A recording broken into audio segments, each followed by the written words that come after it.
Ada beberapa pertanyaan tentang Syiah. Apakah sekarang ini ada Syiah Ali yang murni? Tidak ada. Syiah yang ada sekarang ini ada Syiah Imamiyah Ja'fariyah di Iran. Itu bukan Syiahnya Sayyidina Ali, tetapi Syiahnya Yahudi dan Majusi. Bukan. Itu bukan ajaran Ahlul Bait. Kemudian ada Syiah Zaidiyah di Yaman. Itu juga bukan Syiahnya Imam Zaid, tetapi sudah ada tambahan-tambahan. Kemudian ada Syiah Ismailiyah di Syria yang dipimpin oleh presiden yang sekarang, apalagi itu lebih rusak lagi daripada Imamiyah. Karena Ismailiyah itu kata para ulama itu kafir. Kalau Imamiyah masih tidak kafir, tapi dengan catatan. Jadi kalau cari Syiah yang murni sekarang itu sudah ada. Yang Syiah yang murni ya Ahlus Sunnah wal Jamaah ini. Karena memang mencintai Ahlul Bait dan Sayyidina Ali. Dan cintanya memang cinta yang cerdas.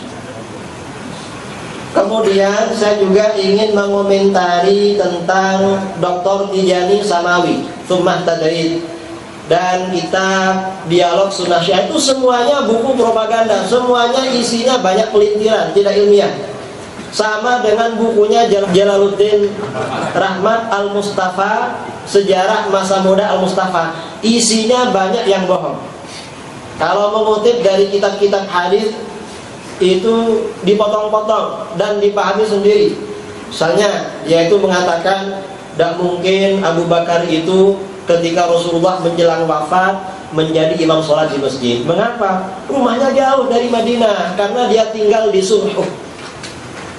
Itu puluhan kilometer, padahal Sunhuh di dalam kitab-kitab kamus dari Masjid Nabawi sekitar 1 kilo. Tapi kata dia puluhan kilo. Itu Jalaluddin Rahmat. Kemudian ini juga tadi ada pertanyaan tentang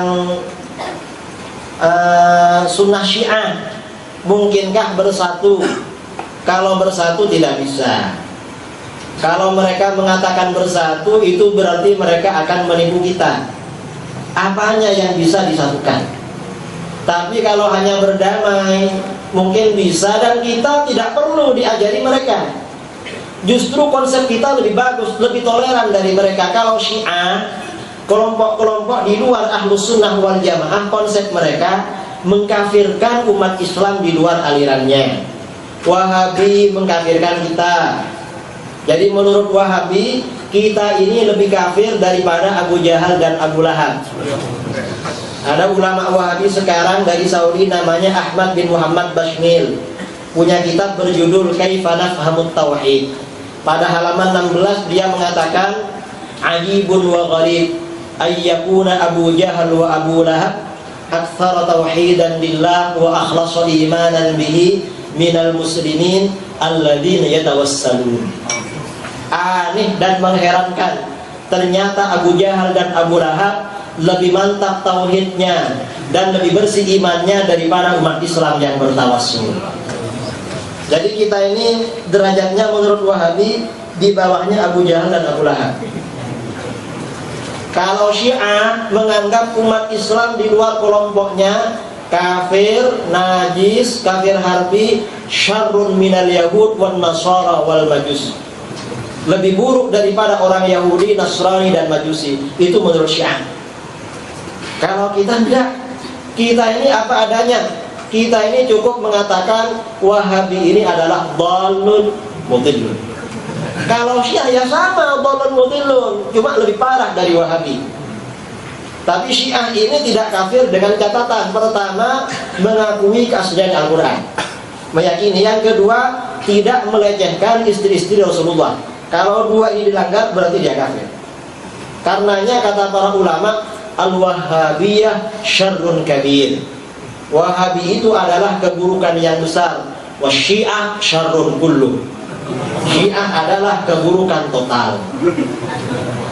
Jadi memang benar-benar parah Syiah. Nah ini barangkali Al-Ghawiyahnya Wahabi tidak sama dengan bid'ah yang ada di kitab-kitab. Jadi kalau mazhab Syafi'iyah, terutama Syafi'iyah mengakui bid'ah hasanah. Dasarnya selain sekian banyak hadis juga qaulu Umar ni'matil bid'ah. Kalau menurut Wahabi ni'matil bid'ah ini, kalau menurut kelompok yang tidak mengakui bid'ah hasanah, ini tidak dianggap bid'ah. Karena bid'ah lughawiyah. Mengapa dikatakan bid'ah? Karena sudah dianggap sebagai sunnah hasanah, sunnah syar'iyah. Jadi ada kelompok yang mengatakan ada bid'ah lughawiyah, sedangkan yang bid'ah hasanah versi kita oleh kelompok ini dianggap sebagai sunnah. Kalau menurut kita, kita tidak mengakui bid'ah lughawiyah, karena yang bid'ah lughawiyah itu adalah bid'ah hasanah menurut kita. Yang tidak bid'ah ini namanya bid'ah dhalalah. Perbedaannya di situ. Kalau kita bertemu Wahabi, kita misalnya dialog dengan mereka, dalil kami adanya bid'ah hasanah adalah qaulu Umar ni'matil bid'ah. Wahabi biasanya mengatakan itu bid'ah bahasa. Kita tanya sama dia, yang mengatakan ini bid'ah bahasa Sayyidina Umar sendiri apa kamu? Oh enggak, saya. Oh berarti kamu merasa menjadi juru bicaranya Sayyidina Umar.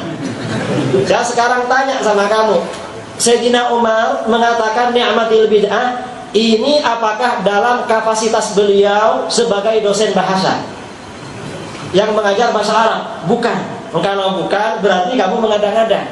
Sayyidina Umar mengatakan ini dalam kapasitasnya sebagai khalifah yang syar'i, yang rasyid.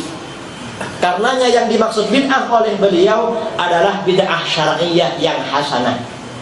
Dan ini sesuai dengan sabda Rasulullah SAW, Innallaha ja'alal haqqa ala lisani Umar wa qalbih. Allah menjadikan kebenaran melalui lidah Umar dan hatinya. Kalau maksud perkataan Umar ini bid'ah lughawiyah, berarti yang dimaksud kebenaran Rasulullah kebenaran lughawi, bukan kebenaran syar'i. Dan ini sangat tidak masuk akal. Jadi tadi memang perkataan Imam Malik sering dijadikan komoditas propaganda oleh Wahabi untuk menolak bid'ah. Padahal mereka tidak mengambil, tidak mengadopsi sepenuhnya pandangan Imam Malik secara utuh. Dipotong-potong. Kita harus paham masalah itu. Nah, barangkali ini ya yang bisa saya sampaikan kepada para hadirin. Kalau ada yang salah, para tuan guru di sini memberikan koreksinya dalam pertemuan yang akan datang, karena guru kami Profesor Baharun, beliau sudah sangat ngantuk, besok pagi harus ke bandara, ingin segera istirahat. Mohon maaf dari kami. Assalamualaikum warahmatullahi wabarakatuh.